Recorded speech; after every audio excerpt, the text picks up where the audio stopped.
যদি কেউ গুজরাটে যান এখনো দেখতে পাবেন হিরণ্য, কপিলা আর সরস্বতী তিনটে নদী একসঙ্গে মিশে প্রভাস নাম ধরে সমুদ্রে মিশেছে। যে নদীর জল স্পর্শ করে, যে তীর্থের জল স্পর্শ করে আকাশের চাঁদ নিজের ক্ষয়রোগ থেকে মুক্তি পেয়েছিল, সেই জল এখনো রাখা আছে। কেউ যদি গুজরাট সোমনাথ শিব মন্দির যান, দ্বাদশ জ্যোতির্লিঙ্গের প্রথম জ্যোতির্লিঙ্গ গুজরাট সোমনাথ শিব মন্দির, সেই শিব মন্দিরের 1 থেকে 1.5 কিলোমিটারের মধ্যে পূর্ণ কুম্ভের জল রাখা আছে, যে জলে স্নান করে চাঁদ নিজের জ্যোতি ফিরে পেয়েছিল। গুরু বৃহস্পতির স্ত্রী তারা রূপে চাঁদ মুগ্ধ হয়, গুরু অভিশাপ দেয় যে ওরে কোলাঙ্গার, রূপের তোর এত গর্ব, যা তুই ক্ষয় রোগে পড়বি। চাঁদ এক গলা করে প্রতিদিন ক্ষয় হয়ে যায়। শিব কৃপা করে চাঁদকে জটায় জায়গা দেয়। তারপর চাঁদের স্ত্রীগণ গুরুর কাছে প্রার্থনা করে, স্তব করে, সন্তুষ্ট করে চাঁদকে বাঁচানোর উপায় জেনে সেই সমতীর্থের জলে চাঁদকে স্নান করায়, আর চাঁদ নিজের ক্ষয়রোগ থেকে বেঁচে যায়। অমাবস্যায় মৃত্যু না হয়ে চাঁদ আবার স্নান করানোর গুণে প্রতিপদে পড়ে, আবার 1 কলা করে দেহ পেয়ে 15 কলায় পূর্ণিমা চাঁদ হয়। এটা হচ্ছে শাস্ত্রসম্মত পূর্ণিমা অমাবস্যা কেন হয় সেই তত্ত্ব। এখন চাঁদ স্নান করে জ্যোতি পেল, তাই জায়গাটির নাম প্রভাস তীর্থ হলো। প্রভা মানে জ্যোতি, যুক্ত আস মানে ফিরে পাওয়া, প্রভাস তীর্থ। কিন্তু জানেন বাবা, যত পবিত্রই হোক না কেন, যত দেবদেবীর পূজায় লাগুক না কেন, যত পবিত্র তীর্থ হোক না কেন, যদি অভিশাপ কেউ করায় সে নরক যন্ত্রণা ভোগ করে। ওই জন্য 1 থালা ভাত কাউকে দিতে না পারি, যেন 1 থালা ভাত কেড়ে নেবার ব্যবস্থা আমি কখনো না করি। কারণ দীর্ঘশ্বাস, কারোর অভিশাপ মানুষকে শেষ করে দেয়। তাই জেনে বুঝে করো চাষ, ফসল পাবে 12 মাস। হরি বল। অসময়ে হবে চাষ, হবে সারে সর্বনাশ। সাধু সাবধান। কি অপরাধ ছিল ওই প্রভাস তীর্থের যে এত পবিত্র? কি অভিশাপ পেয়েছিল সে? ওই প্রভাস নদীর তীরে বাস করত সুতপা মুনি, তার স্ত্রীর নাম মা সুরুচি, তাদের একটি মাত্র সন্তান যার নাম চিত্রাঙ্গদ। ছেলেকে নিয়েই আনন্দে ছিল মা বাবা, কিন্তু জানেন ওই ছেলেকে কেড়ে নিয়েছিল প্রভাস নদী।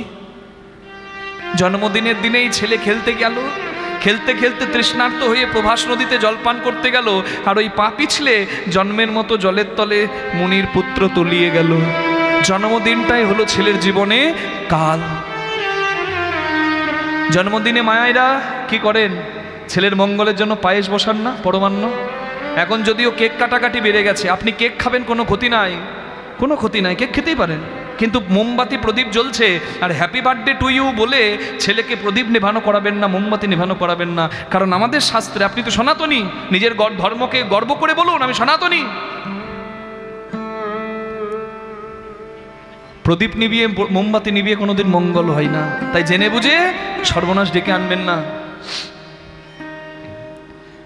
মা বসিয়েছে পায়েস, বাবা করছে যজ্ঞ, ছেলের যাতে মঙ্গল হয়, জন্মদিন বলে কথা। কিন্তু জন্মদিনের দিনেই ছেলে মারা গেল। সকাল গড়িয়ে দুপুর হলো, দুপুর গড়িয়ে সন্ধ্যা হতে চললো, ছেলে আর ঘরে আসে না। মা বাবা খুঁজতে বের হলো, আর যখন জানতে পারলো যে তার ছেলে জলে ডুবে মারা গেছে, মা ভিক্ষার আঁচল নিয়ে নদীর জলে দাঁড়িয়েছে। সুতপামুনি ভিক্ষার আঁচল পেতে দাঁড়িয়ে আছে নদীর জলে, আর মা সুরুচি শাড়ির আঁচলটা পেতে দাঁড়িয়ে আছে নদীর জলে। যদি ফিরিয়ে দেয়, কিন্তু বলুন না, যে চলে যায় সে আর ফেরে?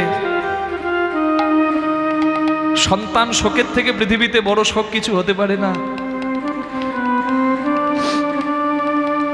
আমি পশ্চিম বর্ধমান জেলার দমোহানি বাজার বলে একটা জায়গায় কীর্তন করছি। আমি যতক্ষণ কীর্তন করলাম, সামনে বসে এক মা ততক্ষণ কেঁদে গেল। আমি শেষে মায়ের কান্না দেখে নিজেকে রাখতে পারলাম না। শেষে আমি কীর্তন শেষে মাকে নিজে গিয়ে হাত ধরে বললাম, মা এত কেউ কাঁদে, কি হয়েছে কি? আমাকে মা বলছে, বাবা জানো, আজ থেকে 25 বছর আগে আমার 4 বছরের ছেলে জলে ডুবে মারা যায়।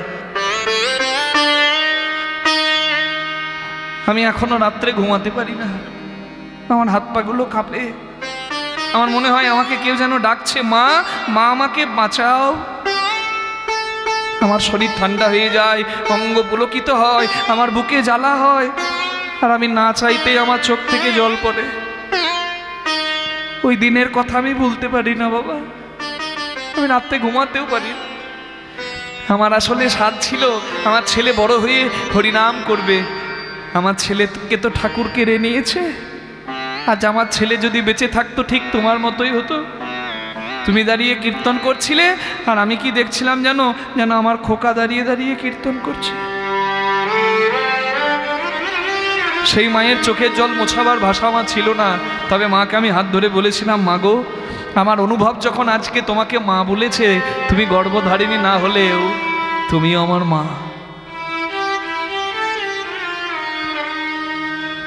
ওই মায়ের সঙ্গে পরিচয় হওয়াতে আমি বুঝতে পারি যে মা কথাটির মূল্য কি। ওই জন্যই বোধহয় বলে মা 25 বছর আগে ছেলে মারা গেছে, সবকিছু স্বাভাবিক হয়ে গেছে, মা স্বাভাবিক হয়নি। ময়দা বলো রুটি বলো ভাতের সম নয়, মাসি বলো পিসি বলো মায়ের সম নয়, ভাই বলো বন্ধু বলো ভগ্নী কাঁদে 3 দিন, মা জননী কাঁদে বা বাঁচে যতদিন। মা যদি মরেও যায় শ্মশানে হাড় থাকে পোতা, শ্মশান থেকেও কাঁদে মা বাছা রইলি কোথা। মা জননীর কিবা দুঃখ বলিব কেমনে, জেনেছিলেন মা কৌশল্যা যেদিন রাম গেল বনে। যে ছেলেটা মরে যায় সে কারোর ভাই, কারোর বন্ধু, কারোর আত্মীয় স্বজন, কিন্তু সেই ছেলেটা হচ্ছে তার নিজের মায়ের দেহের অংশ। মা তো মাই হয়। কিন্তু আমি অবাক হয়ে যাই, কি শিক্ষায় শিক্ষিত হচ্ছে এখনকার মানুষ, সেই মা বাবাকে বোঝা মনে করছে। আমি ছোটবেলায় বিছানা ভিজিয়ে দিলে রাতে ঘুমাতে পারত না আমার বাবা মা। আমি কান্না করলে মা বাবা আমাকে চুপ করাতে সারা জীবন সারা রাতটা পার করে দিত। আর আজকে তাদের শরীর চলছে না, তাদের বয়স হয়েছে বলে, মেজাজটা তাদের খারাপ হয়ে যাচ্ছে বলে আমি তাদেরকে বোঝা মনে করছি। তখন যদি আমার যন্ত্রণায় আমাকে বাইরে বের করে দিত, আমার জায়গা থাকতো? আজকে যে তাদেরকে যন্ত্রণা মনে করে বোঝা মনে করে আমরা তাড়িয়ে দিতে যাই, আমরা মানুষ না অমানুষ? মা বাবার তুল্য সম্পদ আর হবে না মা। গয়া যাও, কাশি যাও, কিংবা যাও বৃন্দাবন, মা বাবাকে না বাসলে ভালো তুষ্ট হয় না স্বয়ং জনার্দন।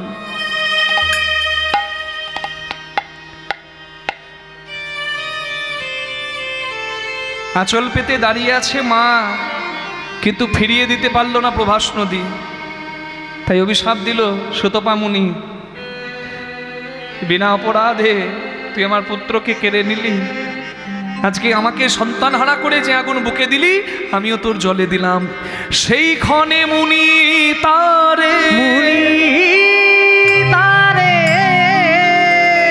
দিলায় অভিশাপ,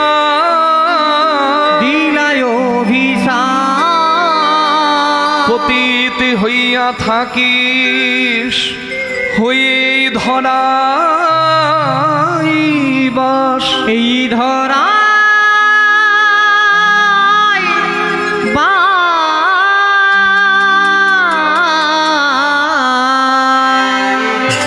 কুকুরে তোর নিরে মূত্র যে তজিবে, কোন নর তব বাড়ি স্পর্শ না করিবে। তুই নরকুণ্ড হয়ে থাক, কুকুরে এসে মূত্র বিসর্জন করবে তোর জলে। তুই না পবিত্র ছিলিস, কত দেবদেবীর পূজায় লেগেছিস, আজ থেকে তুই হলি নরকুণ্ড। অভিশাপের আগুন জলেও লাগে। অভিশাপ পেয়ে প্রভাস নদী সুতপা মুনিকে যেন প্রার্থনা করে বলছে, আপনার সন্তান যদি আমার জলে ডুবে মারা যায় সে তো আমার দোষ নয়, আমি তো নদী, আমি তো বয়ে যাই। আপনি অভিশাপ দিলেন, আমার এই পবিত্র জলকে আপনি অপবিত্র করে দিলেন, আপনি অভিশাপ ফিরিয়ে নিন। সুতপা মুনি বললেন, অভিশাপ তো ফিরিয়ে নেওয়া যায় না, তবে তোর যখন কোনো অপরাধ নাই, আমি তোকে আশীর্বাদ করব। বল বল, তোর যখন দোষ নেই আমি তোকে আশীর্বাদ করব, বল তোর কি চাই? প্রভাস নদী বলে, যদি দিতেই হয়, আমি যদি আশীর্বাদ চাই, আপনি যদি আমাকে দেবেন বলছেন, তাহলে আপনি এই আশীর্বাদ করেন। জগতে কোটি কোটি মুনি ঋষি যে চরণ পাবার জন্য সারা জীবন কাঁদে, আমি যেন সেই কৃষ্ণ চরণ পেতে পারি, আমি যেন কৃষ্ণ চরণ পেতে পারি। আমি এই মিনতি জানাই রাখি, কৃষ্ণ চরণ পেতে পারি। তাই হবে।